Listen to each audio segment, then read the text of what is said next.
Welcome to my channel, The World of Science Fiction. Don't forget to like and subscribe to the channel. Asterisk. The Huntress had never known a night as quiet as this one.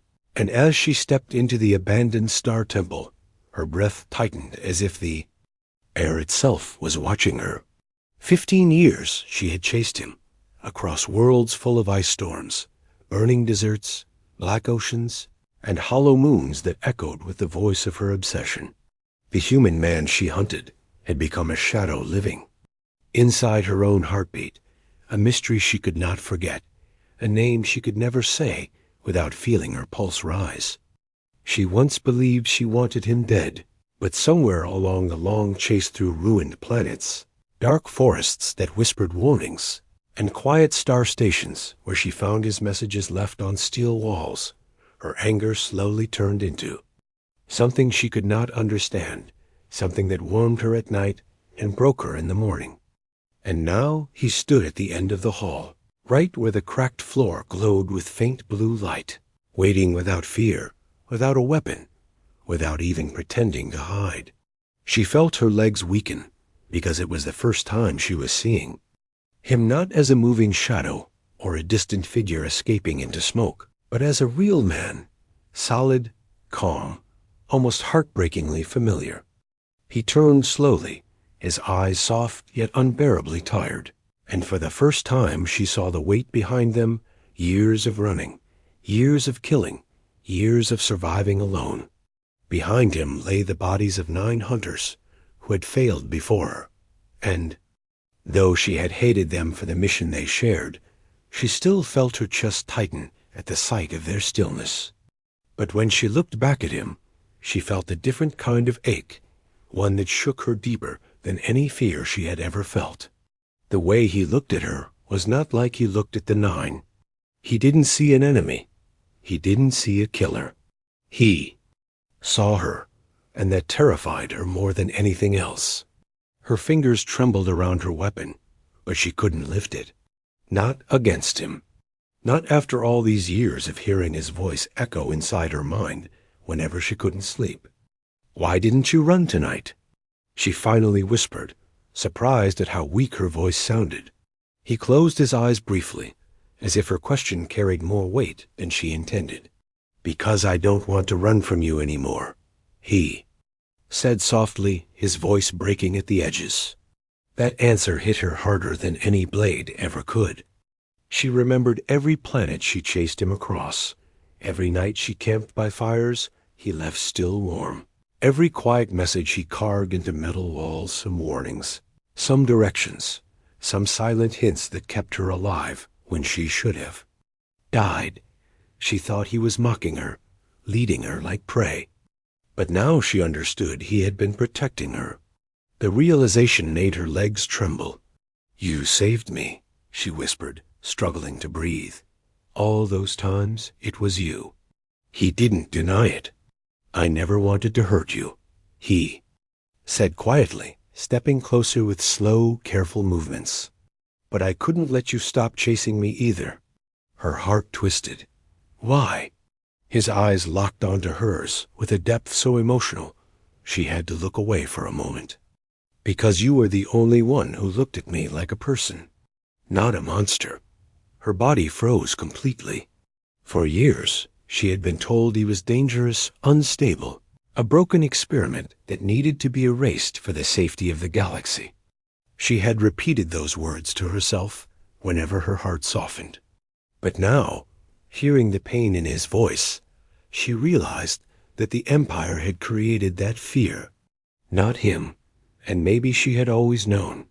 She remembered nights she stopped chasing him just to sit quietly where he had once been, imagining his footsteps, his breathing, his warmth. She remembered how her chest tightened every time she found something he left behind, a torn cloth, a symbol scratched onto stone, a message warning her of poison wind. She remembered the way she whispered to herself, "Why won't he face me?" But the truth was cruelly simple. She had wanted him to appear not to kill him, but to touch him. And now that he stood so close, she could hear the soft rhythm of his heart. She felt everything inside her collapse at once. "You didn't have to stay tonight," she whispered. "You could have escaped like always." He took another step, now only a breath away. "I stayed because it's time to stop hurting each other." She felt heat travel up her neck. "You killed 9 of mine." His eyes darkened with regret. "Only because they tried to kill me first. You know that." Her chest tightened painfully. She did know. She always knew. The records always claimed he was violent without cause, but her own eyes had told her a different truth every time she found the battlefields. His wounds, his blood trails, his desperate escapes, they had always told the story of a man trying to survive, not a beast trying to kill. A tear escaped her before she could stop it. She turned her face away, ashamed. She never cried, not even as a child. He reached forward slowly, gently, giving her time to refuse, and when his fingers touched her cheek, she felt something inside her break in a way that felt both painful and beautiful. "I don't want to fight you," he whispered, wiping her tear with his thumb. "I never did." She let out a shaky breath, her whole body trembling. "Then why did you run from me for 15 years? His answer was the one that destroyed her last layer of armor. "Because if you ever caught me," he said softly, "I knew I wouldn't be able to let you go." A wave of emotion crashed over her so strongly that she almost stepped backward. She stared at him in silence, her heartbeat pounding so loudly she could barely think. His hand stayed on her cheek, warm, steady, grounding her. She reached up slowly, touching his wrist as if afraid he might vanish if she wasn't gentle. For a moment, neither of them spoke. The temple lights flickered around them, the quiet hum of dying energy filling the space like a soft background melody. She felt as if the galaxy had grown smaller, pulling only the two of him into the center of its heartbeat. And then she whispered, the question she feared the most. "If I choose you, what happens to my life, my people, my oath?" He leaned his forehead lightly against hers, his breath warm on her lips. "You walk away, and I walk with you. Anywhere you want. Any world. You choose. I will spend the rest of my life keeping you safe from the empire you once served."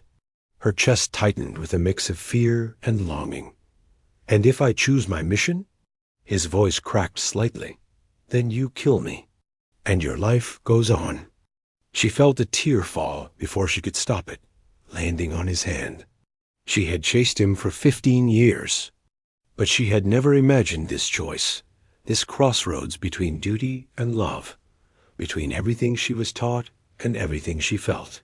She looked up at him, really looked, and saw the man beneath the scars, the exhaustion, the legend. She saw someone who had survived alone for too long, someone who had waited not for death, but for her. Her heart answered before her mind did. She dropped her weapon. It hit the floor with a soft metallic echo that filled the temple like a closing chapter. His breath caught, shocked. She placed her hand on his chest, feeling the warmth of him, the steady beat of a heart that refused to break despite everything it had endured. "I choose you," she whispered, her voice trembling with truth. His eyes closed as if her words released a lifetime of pain. He pulled her gently into his arms, and she melted against him, feeling the safety she never knew she craved. The galaxy outside might still burn, the empire might still hunt them both, but in this moment, under the broken lights of an abandoned temple, wrapped in the arms of the man she once swore to kill, she felt free for the first time in her life. And as he held her close, whispering that they would face whatever came next together, she realized something even deeper. She had never been chasing him. She had been chasing this moment, this peace, this love, this truth, and she did not regret choosing it, not even for a second. If anything, she wondered why she had waited 15 years to find what her heart had always known. As they stepped out of the temple together, leaving behind the ghosts of the past, she squeezed his hand gently, and he squeezed back with the quiet promise of forever. If you enjoyed this story, make sure to like, comment, and subscribe for more powerful HFY SciFi tailies. Your support keeps these stories alive.